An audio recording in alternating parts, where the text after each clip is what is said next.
Leger Digital has taken a snapshot on social media usage and behaviors, and unsurprisingly, TikTok and AI have started to become the go-to search tools. Yeah, Maryse Dupuy, Senior Director of Client Services, Leger Digital, joins us live this morning to talk more about this study and findings here. It's interesting to see, Maryse, how the numbers are changing in terms of, like, X is sort of going down, Threads is going up. What are the big findings that you're seeing here in terms of how Canadians are using, social media or even AI for searches? Great question. So we've noticed that the trend this year is stability. Facebook is still king among platforms, which can be surprising. And it's good news for all brands because the strategies you've developed last year are still relevant. But there are some interesting insights. Scrolling is still a habit, but fatigue is setting in. So people are getting tired of mindless scrolling and they're looking for thought-provoking content. Yeah, and Maryse, there's also quite the divide when you look at the age categories, like what 16 to 24-year-olds are using versus the older demographic. Can you highlight some of the findings there in terms of the generation gap and how various ages consume social media or use search tools? Absolutely. We've noticed that our 45-year-olds and up really will interact on social media in terms of likes and shares and comments. They will engage.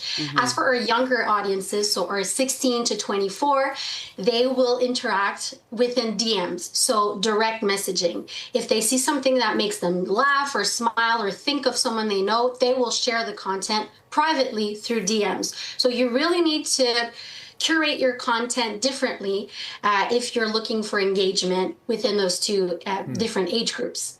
And authenticity is something that comes up in this study, and I found it really fascinating because, people, I think, can tell when something is authentic versus when you're trying to sort of like be smashed over the head and be sold something. That really plays into whether you're influencers or brands. How important are people ranking sort of authenticity?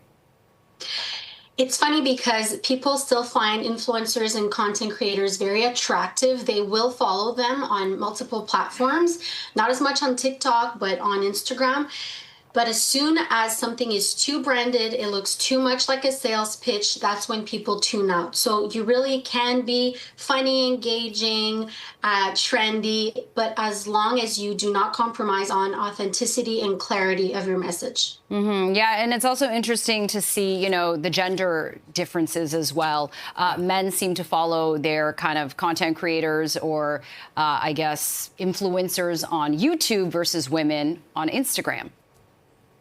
Absolutely. We see that men will go on YouTube once a day, 50% of them, and it drops to 33% for women who go to YouTube once a day. If you're looking to engage with a younger male audience, YouTube and Reddit are really the places to go. Interesting. It's interesting also, we've had a couple stories lately this week about, whether it's TikTok or Instagram, trying to authenticate the really young users, the users who technically aren't supposed to be on the program.